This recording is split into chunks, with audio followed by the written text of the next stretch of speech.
халық өте құрметтейді. Бұған келуге әңгіменің шыны керек. Адам қорқады. Мұсылман адам мынау өзі иманды адам. Келешегінен үміті бар адам ол қорқады енді. Табиғаттың бір дүлей күші бұл кісі. Әулие сондай адам болған. Негізгі аңыздарда солай. Ер азаматтар басып келе бермеді ол. Ер азаматтар басып келе бермейді. Бұл Қарабура әулиенің қызы, Жаркент шаһарының әмірі болған Санжар ханның жары Бегім анаға арнап тұрғызылған ескерткіш. Бегім сұлу күйеуінің көзіне шөп салды деген жаланың құрбаны болған. Жалған сөзге иланып, қызғанышқа бой алдырған Санжар хан жарының оң бұрымы мен оң қолын кесіп зынданға тастайды. Алайда көреген әке Қарабура әулие, егер менің қызым күнәдан аман болса, қолы мен бұрымы орнына қайтып келеді. Ал кінәлі болса, ол өмір бойы мүгедек болып, қорлық көріп өтсін деген екен. Бегім арудың қолы мен бұрымы бір түннің ішінде орнына келгеніне Санжар ханның уәзірлері куә болыпты. Қатыгездіктің, әділетсіздіктің жәбірін көріп, жүрегі мұз боп қатқан Бегім ару аққуқысқа айналып ұшып кеткен деседі. Бұл ел аузынан аңыз болып жеткен дерек. Бұрын жері 11-12 ғасырларда бұл жерлердің барлығы Арал теңізінің теңізі болған. Сол теңіздің ортасындағы мынау арал болған. Естуіңіз енді. Ұзын сөзден, шежіреден. Сонда келіп, Бегім анамыз анау Санжар ханға ренжігеннен кейін аққу болып, құс болып ұшып кетіп, мына жерде әулие төбе деген төбе бар. Соның басында 7 әулиемен атақты кездесіп, содан кейін өзінің таңдаған орны осы арал. Енді соған осы кейінгі сол кісіні сыйлаған, сол кісіні құрметтеген адамдар тұрғызған болу керек деп болжайды енді. Мұнара шикі кірпіштен тұрғызылып, екі қатар күйдірілген кірпішпен қапталған. Биіктігі 10,5 метрдей. Жоғарыға қарай көлемі біртіндеп кішірейе беретін мұнараның төбесі пирамида болып біткен. Орта беліне дейін мұнара бағанасы тұтас, ал одан жоғары жағында бөлме бар. Оған шығыс жағындағы аркалы ойық арқылы кіруге болады. Халық киелі орын деп санайтын ескерткіш 2 рет күрделі жөндеуден өткізілген. Жоғарғы жағын көріп тұрсыздар, соның төменгі жағы іші бұның қам кесек еді. Қам кесек түсіп, сыртындағы кесек түсіп, бұл жерде үйіліп жататын. 80-90 жылдары осыған реставрация жасады. Мұнара қарауыл қарап, әлде біреуге белгі беру үшін салынуы мүмкін деген болжамда бар. Сан ғасырлар төбеден төнген дұшпандардың тепкісінен көз ашпаған халқымыздың тарихына үңілсек, бұл болжамның да шындыққа жақын тұстарын білуге болады. Мұнаралы кесене деген атпен белгілі мұндай ескерткіштер Әзербайжан, Иран, Түркия елдерінде кездеседі.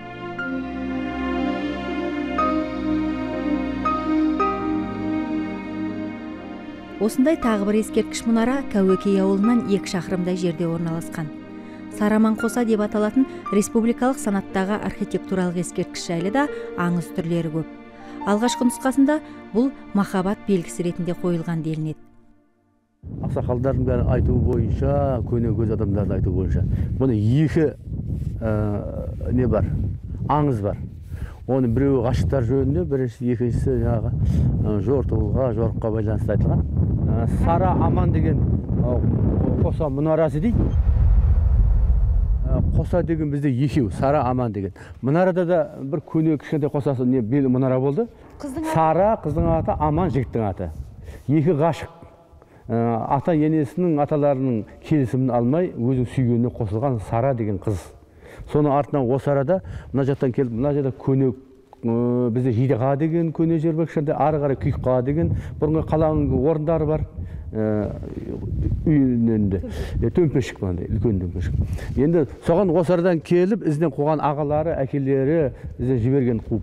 Қызды осы арада ұстаған дейді. Осы арада Аман қалған, қасындағы жігітті бұлағары етіп кеткен. Сосын осы арадан барып, осы арада шайқасып, Аман осы арада қайтыс болған. Одан кейін қызды да мына барып, бұрын көне кез ғой енді, екеуін де өлтіріп, сосын кейін осы араға сол кісілердің ғашықтарын ескерткіш есебінде осы араға мұнара тұрғызған. Ел аузындағы әңгімелердің екінші нұсқасына сенсек, бұл жаугершілік заманның белгісі болған мұнара. Бұлай қарағанда ең биік жер. Мына ар жағы теңіз болып келеді, ар жағы көл, шабындық болады. Бұлай қарай көп жерден біздің Сарман мұнара көрінеді. Аяқтан 20-30 километрден, мына жағынан да 20-30 километрден көрінеді. Соған байланыстырып, бұны жортуыл не кезінде қарауыл есебінде мұнара белгі беретін мұнара есебінде салынған деп айтады. Мұнара бір деректерде 9-11 ғасырларға тән делінсе, енді бір деректер оны 16-17 ғасырларда тұрғызылған деп болжайды. Тарихи ескерткіштің биіктігі 11-12 метр шамасында, ал аумағы 25 метр. Ішкі жағы қамкесектен, сырты қыш кірпіштен мінсіз етіп өрілген. Жалпы 206 тар кірпіш қатар өріліпті. Мұнараның төбесінде қарауыл қарайтын 3 ойық бар. Кірер есігі шығысқа қарай шығарылған. Ішінде жоғары жағына шығатын баспалдағы болыпты.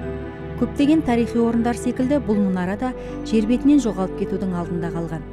Кеңестік дәуірде кірпіштерін құрылысқа пайдалану үшін трактормен қиратылыпты. Соңғы жылдары ғана мемлекет қарамағына алынып, күрделі жөндеуден өткізілген.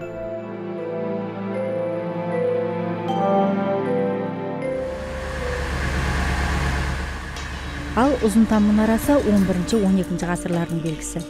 Қазалы қаласынан батысқа қарай 55 шақырым жерде орналасқан. Цилиндр тәріздетіп, шикі кірпішпен күйдірілген кірпіштен тұрғызылған. Биіктігі 10 метрден асатын мұнараның аумағы 7 метрдей болады. Негізінде бұл қарауыл төбе ғой. Осы енді мына жақта мынау мына қаукей. Мынау шығыс. Мынау оңтүстік шығыстан қаукей. Сонда Сараман қосаның белгісі бар. Так, енді мынау жаңағы кім еді? Сейтін мұнарасы осылар отырып бір-біріне отпенен белгі береді. Бұл мұнараны қарауыл шығып отыратын орын болған деген болжамда тегін айтылмаса керек. Ішіне енгенімізде қабырғалардан жоғары көтерілетін баспалдақтың орындары болғанын аңғаруға болады. Кірпіштердің арасынан қағылған ағаштың орындарын байқайсыз.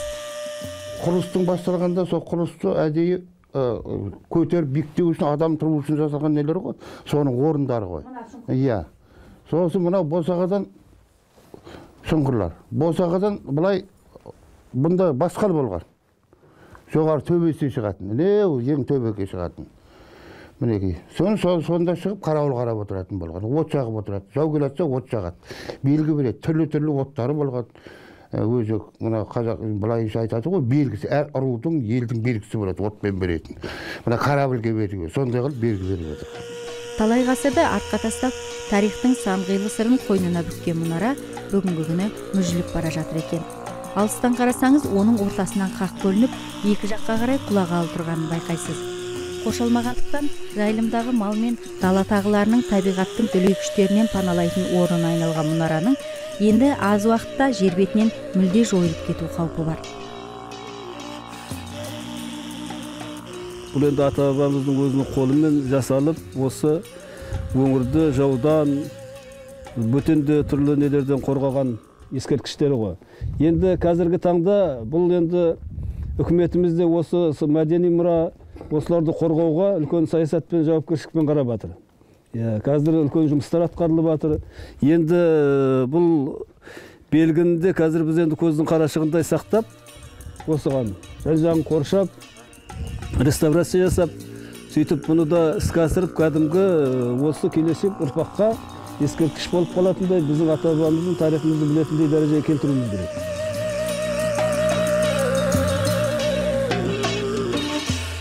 Қазалы ауданындағы көз тартар ескерткіштердің бірі 18-19 ғасырларда салынған Қожабақы ауылынан 6 шақырымда жердегі Орақ Батыр мұнарасы. Орақ Батыр өз заманында елінің бостандығы үшін Қоқан, Хиуа хандықтарымен соғысқан. Аңыз бойынша Батыр жауға аттанарда осы төбенің басына бас киімін қалдырыпты деседі. Дінге шын берілген ол жау келе жатса да намазын қаза қылмайды екен. Батырдың осындай болмысын білген жаулары басын намаз оқып отырғанда шауып алған деген әңгімелер бүгінгі күнге жетіпті. Мұнараның төменгі жағы дөңгелек болып басталып, биіктеген сайын түйірлене түскен. Дәл жанынан мынандай қызық пішінде жонылған ағаш бөлшегін тауып алдық. Соған қарағанда бұл бір кездері мұнараның жоғарғы жағындағы бір жерде орнатылған болса керек.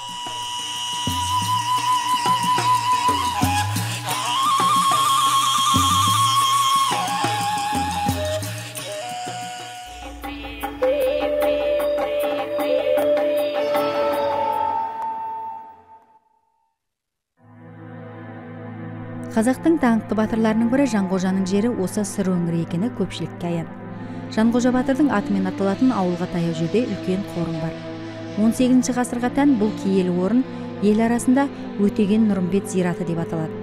Топырақтан қаланған көне зираттар қатар түзеп, кішігірім бір ауыл дерліктей. Нұрымбет қазір ана барамыз, Өтеген екеуі бір туған, екеуінің қорымы осы араға жерленген. Осы Жанқожа батырдың барлық бабалары, ұрпақтары осы арада, тек өзінің қорымы осы Қарақалпақстанмен шекарада. Сыр елін Хиуа, Қоқан хандарынан сақтап, осы елдің тәуелсіздігі үшін жерін, осы жердің малын, халқын сақтау үшін өзінің өмірін соған сарып еткен адам. Осы арада туып, осыдан анау Арал ауданының Жақсы Қылыш елді мекенінде үлкен төбе бар. Сол жерге дейін барып, осы Жанкент пен екі ортадағы бүткіл халықтың тыныштығын сақтауға күш жұмсаған қазақ батырларының бірі. Нұрымбетпен бірге туған Өтеген деген үлкен Жанқожаның бабасы. Мына жатқан жері мына осы қорым, мынау ескерткіші. Осы екі кісінің атында Өтеген Нұрымбет деп бүткіл аталық бар. Өтеген майдан дейді, Нұрымбет майдан дейді. Енді осы кісілермен бірге туысқан Қожа деген кісі болған. Үлкен ол кісі сондай ауқатты, осы елдің халқына өзінің жаңағы несін байлығы мен өзінің жаңағы тіршілігіне көмектесіп отырған. Сол кісі осы өзіне арнап осындай мына қорымды, ол кісінің жатқан жері күмбез салдырған.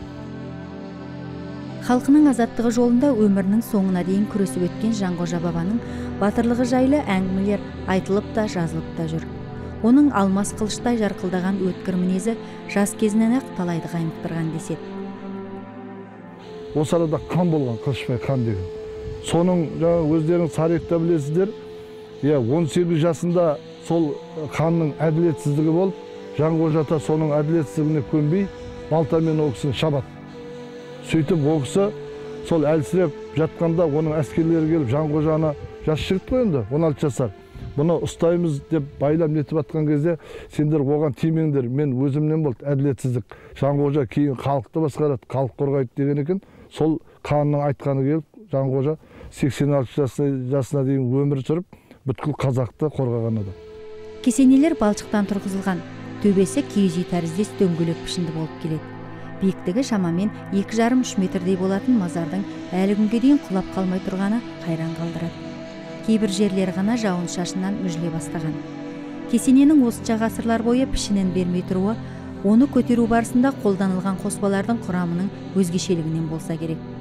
Соңынан осындай өшпес мұралар қалдырған ата-бабаларымыздың тапқырлығы мен қажыр қайратына таңдан басқа шараңыз жоқ. Осыған ұқсас тағы бір мазар өңірге аты әйгілі болған Егізбай болыстікі. 33 жыл болыс болып ел басқарған Егізбай ел арасында абыройы асқақ азаматтардың бірі болғандығы айтылады.